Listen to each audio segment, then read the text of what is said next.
રાજ્યમાં દિવસે ને દિવસે હત્યા જેવા ગંભીર ગુનાઓ વધી રહ્યા છે।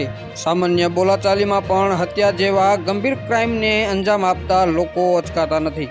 ત્યારે આવામાં હળવદના ટીક્કર ગામે રણની ઢીસીએ ઘરકંકાસને લીધે 13 મહિનાના પુત્રની હત્યા કરી હોવાની ઘટના સામે આવી છે।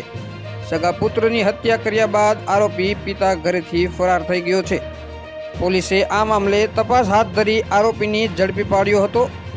મળતી માહિતી અનુસાર હળવદ તાલુકાના ટીક્કર ગામ પાસે આવેલ રણના ઢીસી વિસ્તારમાં રહેતા અજગરભાઈ અને તેના પત્ની અમીનાબેન વચ્ચે સોમવારે કોઈ કારણોસર બોલાચાલી થઈ હતી અને ત્યારબાદ અમીનાબેનના હાથમાં રહેલ તેના 1.5 વર્ષના દીકરાને લઈને અજગરભાઈ ત્યાંથી ભાગી ગયો હતો અને ત્યારબાદ બાવળની જાળી જેવો વિસ્તાર છે ત્યાં બાળકનો ઘા કરતા બાળકને ગંભીર ઇજાઓ થઈ હતી, જેથી કરીને તે બાળકનું મોત નીપજ્યું હતું। આ બનાવની હળવદ પોલીસને જાણ થતાં જ પોલીસ ઘટના સ્થળે દોડી આવી હતી અને મૃતક બાળકનું પીએમ કરવામાં આવ્યું હતું અને હાલમાં મૃતક બાળકના પરિવારજન પાસેથી હત્યાની ફરિયાદ નોંધાવવામાં આવી છે અને હત્યારા પિતાને ઝડપી પાડ્યો છે।